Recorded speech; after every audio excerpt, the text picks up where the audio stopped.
ચાલો એક સરળ સવાલથી શરૂઆત કરીએ. આપણે જે કપડાં પહેરીએ છીએ, જે ફોન વાપરીએ છીએ, એ બધું ક્યાંથી આવે છે? આજે આપણે એક એવી સફર પર જઈ રહ્યા છીએ જે બતાવશે કે કેવી રીતે આપણી દુનિયા એકબીજા સાથે આટલી બધી જોડાઈ ગઈ. આપણી આસપાસની લગભગ દરેક વસ્તુ, પછી એ આપણો ફોન હોય, કપડાં હોય કે પછી ભોજન, એ એક મોટા ગ્લોબલ નેટવર્કનો ભાગ છે. પણ આ આટલી જટિલ સિસ્ટમની શરૂઆત ક્યાંથી થઈ? ચાલો આ સવાલનો જવાબ શોધવાનો પ્રયાસ કરીએ. ઘણાને એવું લાગે છે કે ગ્લોબલાઇઝેશન તો ઇન્ટરનેટ અને એરોપ્લેનના જમાનાની વાત છે, પણ સાચું કહું તો એવું બિલકુલ નથી. એના મૂળિયા તો સદીઓ જૂના છે. ચાલો પાછા જઈએ અને જોઈએ કે કેવી રીતે પૂર્વ આધુનિક વિશ્વમાં જોડાણના પહેલા બીજ રોપાયા હતા.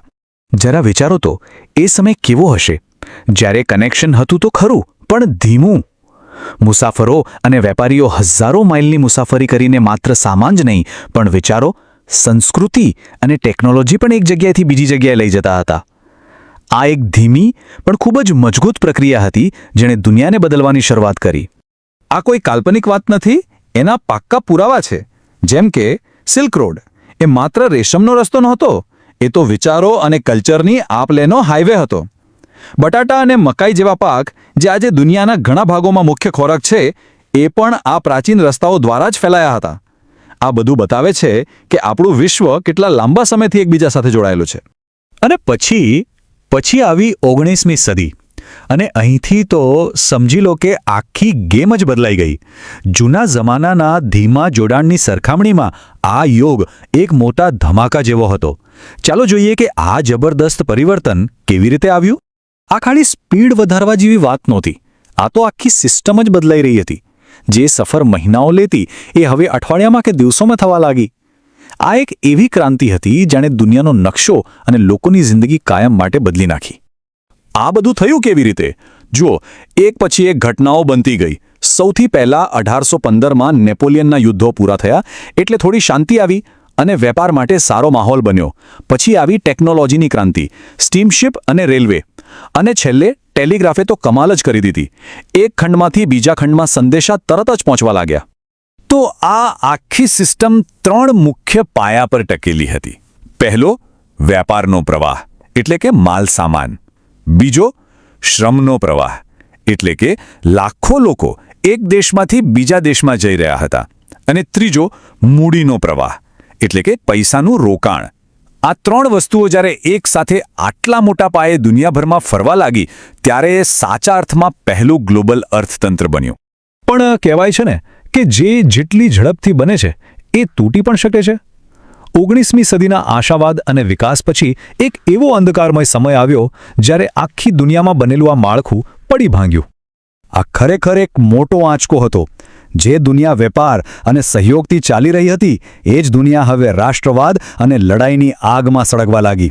પહેલા વિશ્વયુદ્ધે ખાલી દેશોની સરહદો જ નહોતી તોડી, એણે આખા વૈશ્વિક અર્થતંત્રોના ટુકડે ટુકડા કરી નાખ્યા. આ વાક્ય તે સમયની ગંભીરતાને એકદમ બરાબર બતાવે છે. તે માત્ર એક યુદ્ધ નહોતું, તે એક આખા યુગનો અંત હતો.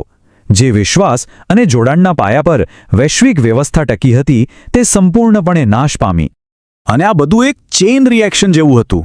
યુદ્ધે વેપાર અટકાવ્યો, એટલે દેશોએ પોતપોતાના દરવાજા બંધ કરી દીધા, જેને પ્રોટેક્શનિઝમ કહેવાય. એના લીધે આવી ભયંકર મહામંદી, અને મહામંદીએ તો આંતરરાષ્ટ્રીય વેપારને લગભગ ખતમ જ કરી નાખ્યો. બસ આ રીતે ગ્લોબલાઇઝેશનનું આખું ચક્ર ઊંધું ફરવા લાગ્યું. પણ ઇતિહાસ ખાલી પતનની વાર્તા નથી, એ પુનર્નિર્માણની પણ છે. બે વિશ્વયુદ્ધો અને મહામંદીની તબાહી જોયા પછી દુનિયાના નેતાઓને સમજાયું કે હવે જૂની ભૂલોનું પુનરાવર્તન ન ચાલે. એટલે તેઓએ એક નવી અને વધુ મજબૂત સિસ્ટમ બનાવવાનું નક્કી કર્યું. અને આ પ્રયાસનું પરિણામ હતું બ્રેટન વુડ્સ સિસ્ટમ.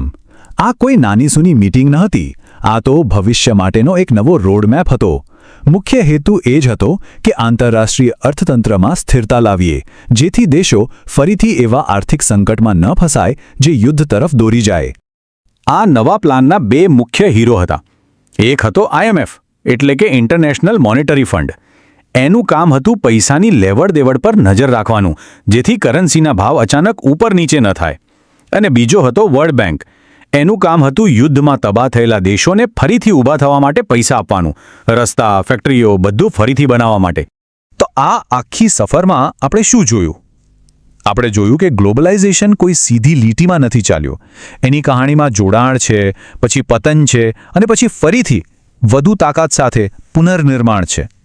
જૂના જમાનાના સિલ્ક રોડથી લઈને આજના IMF અને વર્લ્ડ બેંક સુધી આ એક એવી પ્રક્રિયા છે જે સતત ચાલતી રહે છે.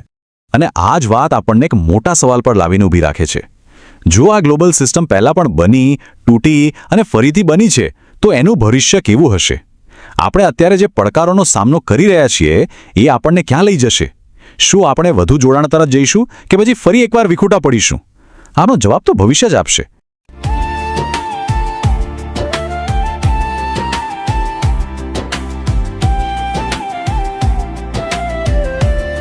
आज के बिजनेस वर्ल्ड में सिर्फ दिखना काफी नहीं, आपकी पहचान सुनाई भी देनी चाहिए. हर सर्विस की एक कहानी होती है, हर ब्रांड की एक आवाज होती है. रविकांत आपके ब्रांड को देगा म्यूजिकल पहचान. अपने ब्रांड को आवाज दो, हर दिल तक एहसास दो. हर ब्रांड बनता है विजन से,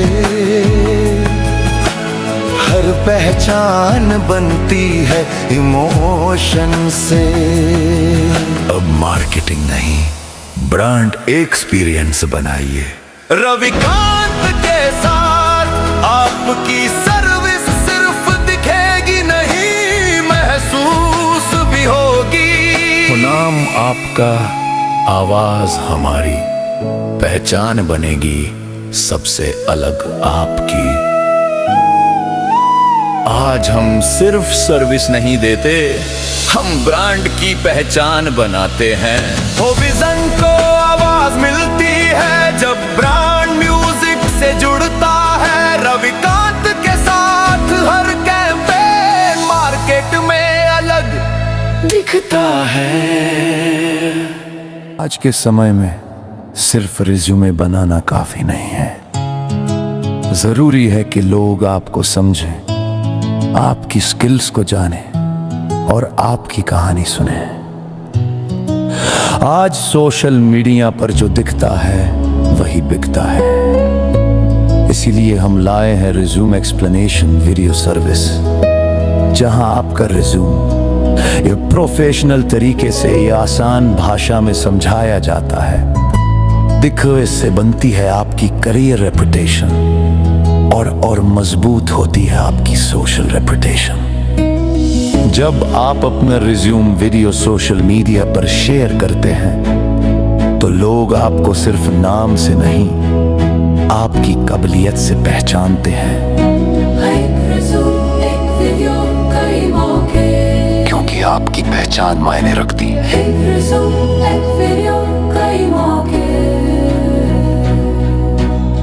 क्योंकि आपकी पहचान मायने रखती है.